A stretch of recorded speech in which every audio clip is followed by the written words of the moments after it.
रोजगार विधि सभा में आपका स्वागत है। आज हम लोग सामान्य ज्ञान का प्रैक्टिस सेट करेंगे, जिसका पहला क्वेश्चन होगा, संगीत यंत्र तबला का प्रचलन किया किसने किया? क्वेश्चन ये पूछ रहा है। इसका ऑप्शन ए है आदिल शाह ने, ऑप्शन बी अमीर खुसरो ने, ऑप्शन सी तानसेन ने, या फिर ऑप्शन डी बेजू बाबरा ने। इसका सही आंसर है अमीर खुसरो जी ने तबला का प्रचलन किया। नेक्स्ट क्वेश्चन, मुगल प्रशासन में मदद ए मास मुगल प्रशासन में मदद ए मास इंगित करता है। ऑप्शन ए चुंगी कर, ऑप्शन बी विद्वानों को दी जाने वाली राजस्व मुक्त अनुदान भूमि, ऑप्शन सी सैन्य अधिकारियों को दी जाने वाली पेंशन, या फिर ऑप्शन डी बुवाई कर। इसका सही आंसर है ऑप्शन बी विद्वानों को दी जाने वाली राजस्व मुक्त अनुदान भूमि। होता क्या था, मुगल प्रशासन में कुछ विद्वान रखे जाते थे, तो विद्वानों को भूमि दान दी जाती थी। भूमि अनुदान में वो क्या होता, राजस्व टैक्स नहीं लगता था, राजस्व टैक्स मुक्त अनुदान भूमि दी जाती थी। इसको क्या नाम कहा, मदद ए मास के नाम से जाना जाता था। नेक्स्ट क्वेश्चन, दास्तान ए अमीर हमजा का चित्रांकन किसके द्वारा किया गया? ऑप्शन ए अब्दुल समद के द्वारा, ऑप्शन बी मंसूर के द्वारा, ऑप्शन सी मीर सैयद अली, या फिर ऑप्शन डी अबुल हसन के द्वारा। इसका सही आंसर है मीर सैयद अली। मीर सैयद अली ने क्या किया कि दास्तान ए अमीर हमजा का चित्रांकन का बनाया। इसमें क्या है कि अकबर की जवानी का वर्णन है, अकबर के यौवन का वर्णन है, इसमें चित्रों के द्वारा वर्णन है मीर सैयद अली द्वारा दास्तान ए अमीर हमजा में। नेक्स्ट क्वेश्चन, इंडिया डिवाइडेड पुस्तक के लेखक बताएं। बहुत अच्छी बुक है इंडिया डिवाइडेड पुस्तक। इसके लेखक कौन है? ऑप्शन ए Maulana Abul Kalam Azad, option B doctor Rajendra Prasad, या फिर ऑप्शन सी नरेंद्र देव, या फिर option D Asif Ali. India divided पुस्तक के लेखक कौन है? Doctor Rajendra Prasad, first president of India. इन्होंने पुस्तक लिखी थी इंडिया डिवाइडेड। नेक्स्ट क्वेश्चन, वर्ष 1946 के पश्चात मुस्लिम लीग ने किस प्रांत में अपनी सरकार बनाई? Option A Bengal, option B उत्तर पश्चिम प्रांत सीमा प्रांत में, ऑप्शन बी पंजाब में, या फिर ऑप्शन डी बिहार में। इसका सही आंसर है पंजाब में। नेक्स्ट क्वेश्चन, और ये अच्छा क्वेश्चन है, राजपुताना मध्य भारत सभा का प्रथम अधिवेशन वर्ष 1919 में कहाँ हुआ था? ऑप्शन ए दिल्ली में, ऑप्शन बी अजमेर में, ऑप्शन सी इंदौर, या फिर ऑप्शन डी उदयपुर। इसका सही आंसर है अजमेर में। 1919 में अधिवेशन एक हुआ था, राजपुताना मध्य भारत सभा का अधिवेशन 1919 में कहाँ हुआ था? अजमेर में। अजमेर कहाँ है? राजस्थान राज्य में है। नेक्स्ट क्वेश्चन, और ये मोस्ट इम्पॉर्टेंट क्वेश्चन, द्वितीय गोलमेज सम्मेलन में कांग्रेस का प्रतिनिधित्व किसने किया? ऑप्शन ए जवाहरलाल नेहरू जी ने, ऑप्शन बी मोतीलाल नेहरू जी ने, ऑप्शन सी अबुल कलाम आज़ाद ने, या फिर ऑप्शन डी महात्मा गांधी ने। द्वितीय गोलमेज सम्मेलन कब हुआ था? 1931 में। और द्वितीय गोलमेज सम्मेलन कौन गए थे अपने यहाँ से? महात्मा गांधी जी। इसका सही आंसर है option D Mahatma Gandhi.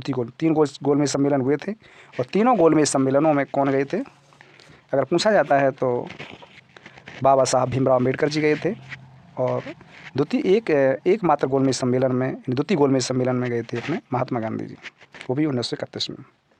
Next question, निम्नलिखित में से किस एक ने सुभाष चंद्र बोस को देश नायक कहा? ऑप्शन ए महात्मा गांधी जी ने, ऑप्शन बी राम मनोहर लोहिया ने, ऑप्शन सी रविंद्रनाथ टैगोर, या फिर ऑप्शन डी सरदार वल्लभ भाई पटेल। इसका सही आंसर है ऑप्शन सी रविंद्रनाथ टैगोर जी ने सुभाष चंद्र बोस को देश नायक कहा था।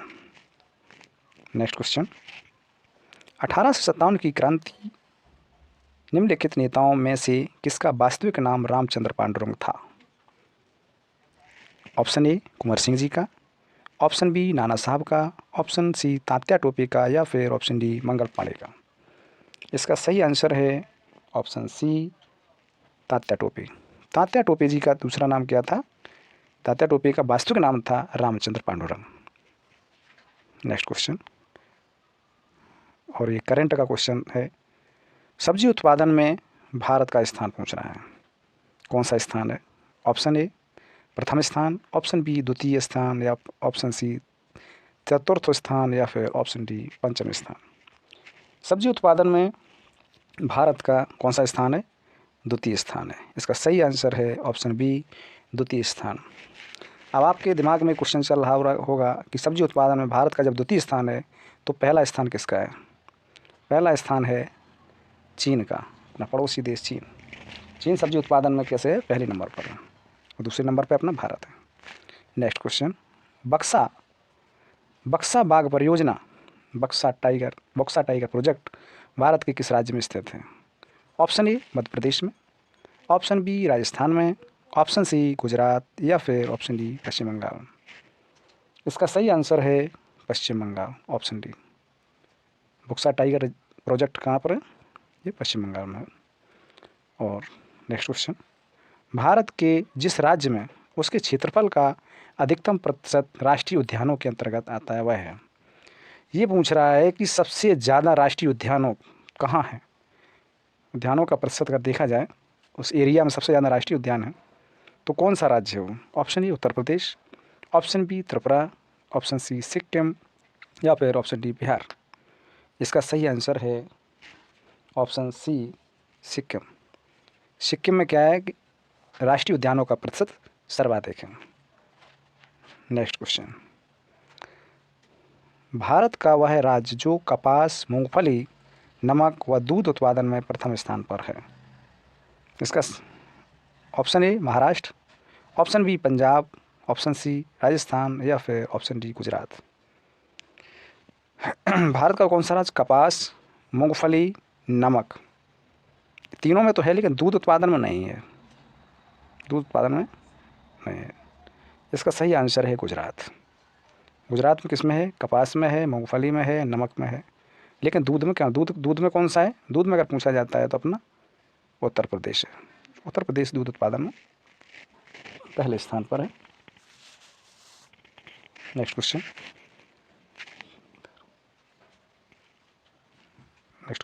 जब पुष्कर की पहाड़ियों में भारी बारिश होती है तो बाढ़ कहाँ आ जाती है? पुष्कर की पहाड़ियाँ हैं कहाँ? ये राजस्थान क्षेत्र पड़ते हैं। ऑप्शन ए अजमेर में, ऑप्शन बी सवाई माधोपुर में, ऑप्शन बी बालोतरा में, या फिर ऑप्शन डी सूरत में।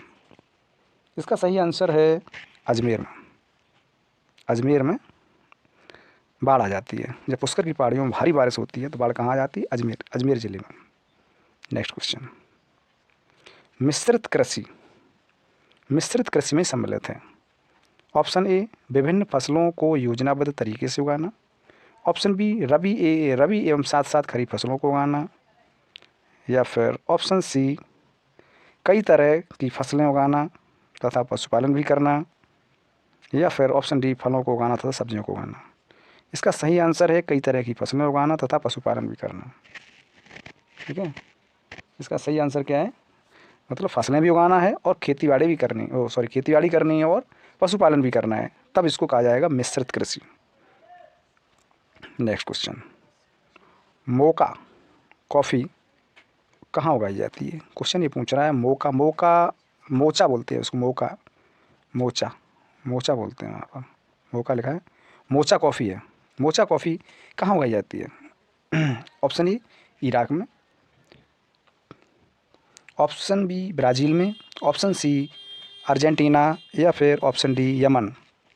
इसका सही आंसर है ऑप्शन डी यमन में मोचा कॉफ़ी की विशेषता क्या होती है? मोचा कॉफ़ी की विशेषता क्या है कि इसमें कॉफ़ी और चॉकलेट जैसी खुशबू आती है, इसलिए ये कॉफ़ी बहुत प्रसिद्ध है। यमन की कॉफ़ी, इसमें कैसी खुशबू आती है? चॉकलेट और कॉफ़ी जैसी, नहीं, कॉफ़ी प्लस चॉकलेट दोनों खुशबू आती है इसमें, इसलिए मोचा कॉफ़ी वहाँ की बहुत फेवरेट कॉफ़ी है। नेक्स्ट क्वेश्चन, विश्व में अधिकतम संभाव्य जल शक्ति वाले कतिपय नदी बेसिन हैं? Option A Congo, Colombia, Yangtze. Option B Congo, Amazon, Narmada. Option C Colorado, Narmada, Saint Lawrence, या फिर ऑप्शन डी नील, अमेजन, ओब। इसका सही आंसर है कांगो, अमेजन और नर्मदा। कांगो नदी, अमेजन नदी और नर्मदा नदी। क्वेश्चन ये कह रहा है कि सबसे अधिक जल प्रवाह सबसे ज़्यादा किसका है? तो कांगो, अमेजन और नर्मदा नदियों का नदी बेसिन सबसे ज़्यादा है, यानी सबसे ज़्यादा जगह सींचती हैं। सिंचित भूमि सबसे ज़्यादा इन्हीं नदियों की है। इस प्रकार इसका आंसर ऑप्शन बी सही हुआ। नेक्स्ट क्वेश्चन, दक्षिणी गोलार्ध में सबसे बड़ा दिन कौन होता है? ऑप्शन ए 22 जून, ऑप्शन बी 22 दिसंबर, ऑप्शन सी 21 मार्च, या फिर ऑप्शन डी 22 दिसंबर। 22 सितंबर इसका सही आंसर है 22 दिसंबर, क्योंकि ये अपना बन गया ग्लोब। ये हो गया भूमध्य रेखा, ऊपर होती है कर्क रेखा, इधर होती है मकर रेखा। ठीक है, तो जब मकर रेखा पर सूर्य यहाँ पर होता है, जब मकर रेखा पर सूर्य होता है तो सबसे बड़ा दिन 22 दिसंबर को होता है। और उत्तरी गोलार्ध में जब सूर्य होता है यहाँ पर कर्क रेखा पर, तब क्या होता है कि तब यहाँ उत्तरी गोलार्ध में होता है, तब सबसे बड़ा दिन होता है 21 जून। 21 जून को यहाँ अगर उत्तरी गोलार्ध का सबसे बड़ा दिन पूछा जाए तो 21 जून है, और अगर दक्षिणी गोलार्ध का दिन पूछा जाए तो 22 दिसंबर है। नेक्स्ट क्वेश्चन,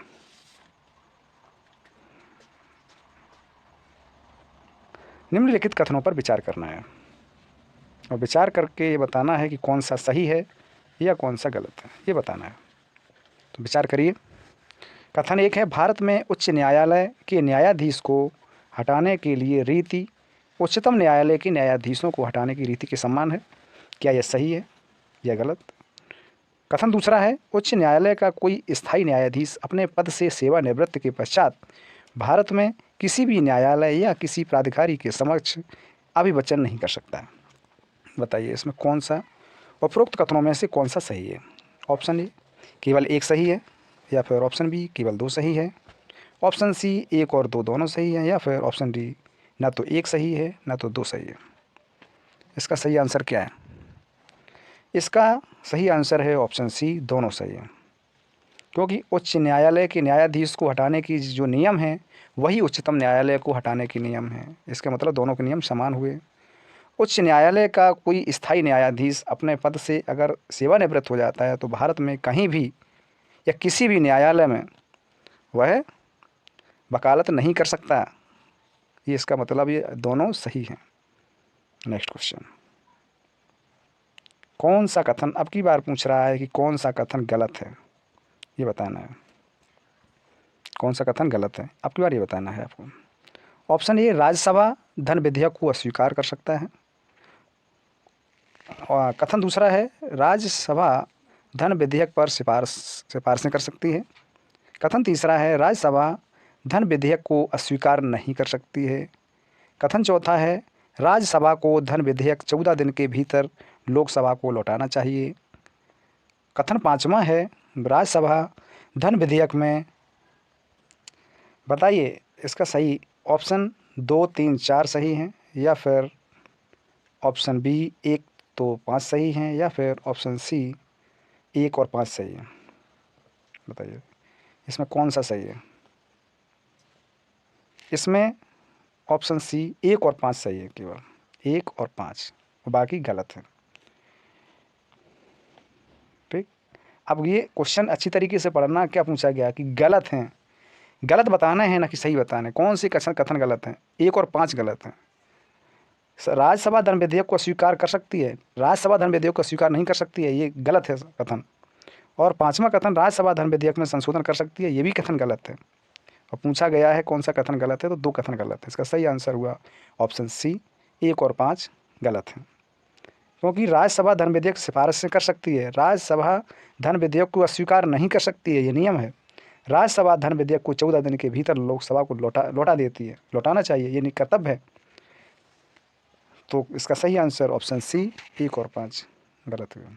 नेक्स्ट क्वेश्चन, राष्ट्रपति की निर्वाचन प्रक्रिया में संविधान में संशोधन द्वारा बदला जा सकता है, परंतु इस प्रकार का संशोधन ऑप्शन ए लोकसभा के 2/3 बहुमत से किया जा सकता है, ऑप्शन बी लोकसभा तथा राज्यसभा दोनों के 2/3 बहुमत से किया जा सकता है, या फिर ऑप्शन सी राज्यसभा के 2/3 बहुमत से किया जा सकता है, या फिर ऑप्शन डी लोकसभा तथा राज्यसभा के 2/3 बहुमत तथा उसका आधे से अधिक राज्यों की विधानसभाओं द्वारा अनुमोदित किया जाता है।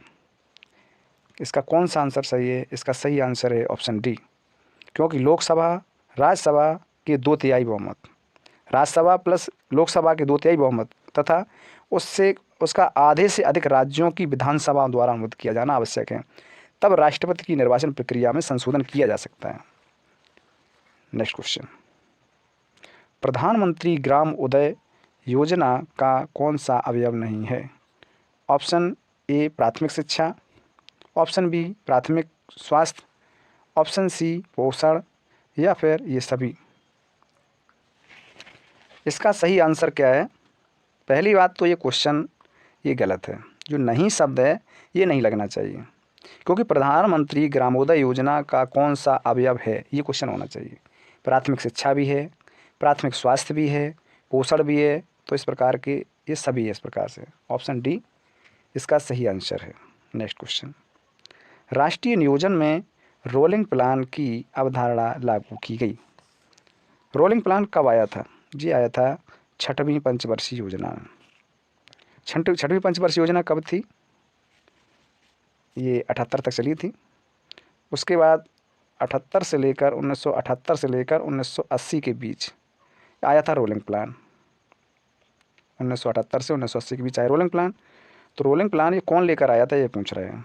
ऑप्शन ए इंदिरा गांधी के द्वारा, ऑप्शन बी राष्ट्रीय फ्रंट सरकार के द्वारा, या फिर जनता सरकार के द्वारा, या फिर ऑप्शन डी राजीव गांधी के द्वारा। इसको कौन ले लाया था?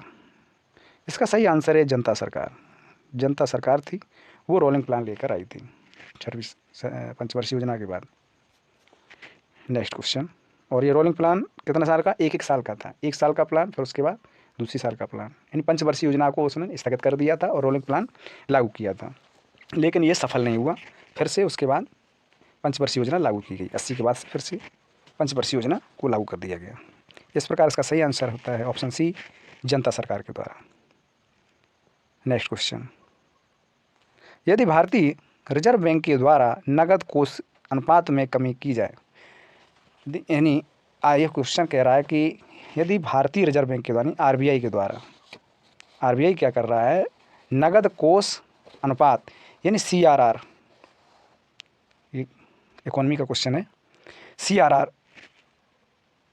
सीआरआर मतलब होता है कैश रिजर्व रेशियो, नगद कोष अनुपात में कमी अगर कर देता है आरबीआई, तो इसका साख सृजन पर क्या प्रभाव पड़ेगा? यानी कि लोगों पर जो पैसे का भार है कम या ज़्यादा होगा। पैसे, देश में पैसे का मतलब क्या प्रभाव, कि लोगों के पास पैसा ज़्यादा होगा या लोगों के पास पैसा कम होगा, ये पूछ रहा है। इसका ऑप्शन ए साख सृजन में वृद्धि होगी, या साख सृजन में कमी होगी, या फिर कोई प्रभाव नहीं होगा, या इनमें से कोई नहीं। बताइए कौन सा सही होगा। होता क्या है कि आरबीआई होता है, ये केंद्रीय बैंक होता है। आरबीआई को क्या बोलते हैं? केंद्रीय बैंक। और जैसे एसबीआई है, पंजाब बैंक है, कैनरा बैंक, ये कैसी बैंकें हैं? ये सब वाणिज्यिक बैंकें हैं। ये वाणिज्यिक बैंकें हैं, सभी अपना कैश रिजर्व रेशियो, होता क्या है कि आरबीआई के पास एक कैश रिजर्व रेशियो रहता है। हर वाणिज्यिक बैंक का कुछ ना कुछ पैसा आरबीआई के पास जमा रहता है। तो जिस आरबीआई क्या करती है कि जैसे देश में मुद्रा का प्रचलन अगर कम करना है तो कैश रिजर्व रेशियो को बढ़ा देती है, तो ऑटोमेटिक मुद्रा का प्रचलन देश में कम हो जाएगा, तो मुद्रा का मूल्य नहीं गिरेगा।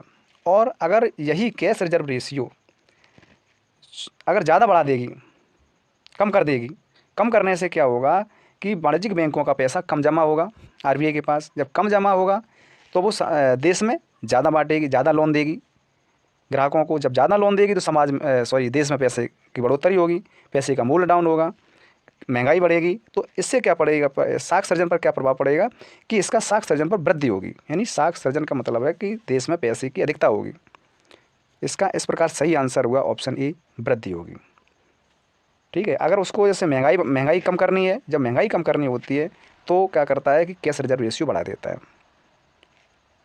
और जब मुद्रा का ज़्यादा प्रचलन करना होता है तो सी आर आर को क्या कर देता है, कम कर देता है, कैश रिजर्व रेशियो कम कर देता है, तो देश में मुद्रा का प्रचलन ज़्यादा हो जाता है। तो इस तरीके से मुद्रा का जो कंट्रोलिंग पावर किसके पास रहा, आरबीआई के पास। प्लीज़ चैनल को सभी लोग सब्सक्राइब कर लें, लाइक और शेयर भी कर दें। चलते हैं नेक्स्ट क्वेश्चन की ओर। प्रकाश का रंग निर्धारित होता है, इसके कौन कौन से आयाम हैं, इसके बताइए। प्रकाश का तरंग कौन निर्धारित करता है, प्रकाश का रंग निर्धारित कौन करता है? ऑप्शन ए, आयाम करता है, ऑप्शन बी, तरंग निर्धारित करता है, या फिर ऑप्शन सी, तीव्रता, या फिर ऑप्शन डी, वेग। प्रकाश का रंग कौन निर्धारित करता है? इसका सही आंसर है तरंग दैर्ध्य, या इसको बोल सकते हैं आवृत्ति। आवृत्ति भी प्रकाश का रंग निर्धारित करती है, तरंग दैर्ध्य, आवृत्ति। नेक्स्ट क्वेश्चन चलते हैं। नेक्स्ट क्वेश्चन, मिट्टी के घड़े में निम्न में से किस क्रिया के कारण जल ठंडा रहता है? ऑप्शन ए, द्रवण, ऑप्शन बी, बाष्पीकरण, ऑप्शन सी, ऊर्ध्वपातन, या फिर ऑप्शन डी, इनमें से कोई नहीं। इसका सही आंसर है बाष्पीकरण। कभी देखा हो मिट्टी के घड़े में पानी जब भरते हैं तो मिट्टी का घड़ा अक्सर गीला रहता है, किसके कारण? बाष्पीकरण के कारण रहता है। यही कारण है कि जल ठंडा रहता है। नेक्स्ट क्वेश्चन, और ये आपके लिए क्वेश्चन है, बहुत अच्छा क्वेश्चन है। उत्तर प्रदेश में किसी नगर के मेयर की विशेषता पूछ रहा है, क्या होती है? नंबर 1, नगर का प्रथम नागरिक होता है। नंबर 2, नगर निगम का पदेन सदस्य होता है। ऑप्शन सी, कथन तीसरा है, कार्यकारिणी समिति का पदेन सभापति होता है। कौन सा सही है इसमें नगर का मेयर के बारे में? तो इसका सही आंसर है तीनों, क्योंकि किसी नगर का अगर मेयर होगा तो प्रथम नागरिक होगा। जैसे देश का प्रथम नागरिक कौन होता है? राष्ट्रपति। इसी प्रकार नगर का प्रथम नागरिक होता है मेयर।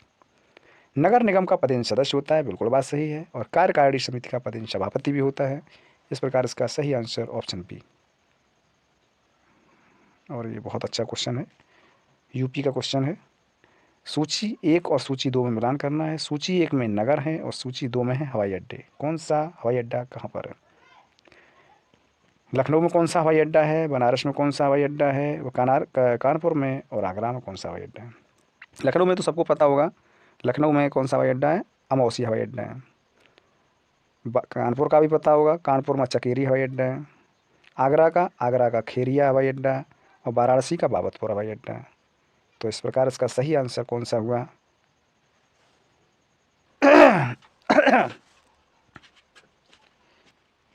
क्या है? इस प्रकार इसका सही आंसर होता है ऑप्शन बी, अपना उत्तर प्रदेश, उसके बाद महाराष्ट्र, बिहार, पश्चिम बंगाल और आंध्र प्रदेश। नेक्स्ट क्वेश्चन, यदि देश पर्यावरण के सुधार व संरक्षण के लिए तथा देश के वनों व वन्य जीव की रक्षा के लिए प्रतिबद्ध होगा, यह किस आर्टिकल में कहा गया है, ये पूछ रहा है। ऑप्शन ए, अनुच्छेद 42 में, ऑप्शन बी, अनुच्छेद 48 में, ऑप्शन सी, अनुच्छेद 51, या फिर ऑप्शन डी, अनुच्छेद 52। इंपॉर्टेंट क्वेश्चन है, कई बार पूछा गया है क्वेश्चन। अगर देश में पर्यावरण के लिए सुधार व संरक्षण के बारे में बात करता है तो इसका होता है अनुच्छेद 48A में, 48A में लिखा है। नेक्स्ट क्वेश्चन, लंबा क्वेश्चन है, बताइए। कथनों पर विचार करें। खाद्य श्रृंखला व खाद्य जाल एक पारिस्थितिक तंत्र में पोषण चक्र ऊर्जा प्रवाह में मूल भूमिका अपनाते हैं, क्योंकि इन्हीं कड़ियों के माध्यम से पोषक तत्वों व ऊर्जा का स्थानांतरण करते हैं। बिल्कुल बात सही है। खाद्य श्रृंखला के माध्यम से कुछ रासायनिक पदार्थों का क्रमशः हर अगले स्तर पर अधिक से अधिक मात्रा में संचय होता है, जिसे जैव सांद्रता कहा जाता है। बिल्कुल बात सही है। और तीसरा है, एक खाद्य जाल में यदि वैकल्पिक मार्ग अधिक होंगे तो वह खाद्य जाल उतना ही स्थिर होगा। इस प्रकार इसके तीनों कथन सही हैं, पहला, दूसरा, तीसरा। इस ऑप्शन डी सही होगा, सभी सही है। नेक्स्ट क्वेश्चन, साइबर बुलिंग क्या है? ऑप्शन ए अफवाह फैलाना, ऑप्शन बी वायरस फैलाना, option C social networking site पर अशोभनीय कमेंट करना या धमकी देना, ऑप्शन डी उपरोक्त में से कोई नहीं। इसका सही आंसर है option C, social networking site पर अशोभनीय कमेंट करना और धमकी देना। ये क्या है? साइबर बुलिंग के नाम से जाना जाता है। नेक्स्ट क्वेश्चन, प्रसिद्ध सोशल नेटवर्किंग साइट ट्विटर का मुख्यालय कहाँ है? ऑप्शन ए न्यूयॉर्क में, ऑप्शन बी ऑस्ट्रेलिया में, ऑप्शन सी कैलिफोर्निया, या फिर ऑप्शन डी इनमें से कोई नहीं। बताइए, पहले बताइए ट्विटर की स्थापना कब हुई? 2006 में। 2006 में ट्विटर आया था। इसका मुख्यालय कहाँ है? कैलिफोर्निया का एक शहर है सैन फ्रांसिस्को, वहाँ पर इसका मुख्यालय है। इसका आंसर क्या है? Option C California. Next question, diesel engine की खोज किसने की?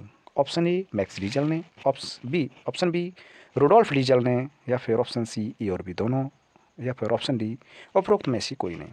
इसका सही आंसर है रुडोल्फ डीजल। डीजल इंजन का नाम अपने नाम पर ही उन्होंने रखा है रुडोल्फ डीजल उनका नाम था, इसलिए डीजल इंजन नाम रखा है। नेक्स्ट क्वेश्चन, राष्ट्रीय मानव अधिकार संरक्षण अधिनियम कब लागू हुआ? ऑप्शन ए 1993 में, ऑप्शन बी 1930 में, ऑप्शन सी 2000 में, या फिर ऑप्शन डी वर्ष 1921 में। इसका सही आंसर है 1993 में। राष्ट्रीय मानव अधिकार संरक्षण अधिनियम ये लागू हुआ था 12 अक्टूबर 1993 में। मानव अधिकार संरक्षण अधिनियम। सभी लोगों को दीपावली की ढेर सारी शुभकामनाएं, और प्लीज़ चैनल को सब्सक्राइब, लाइक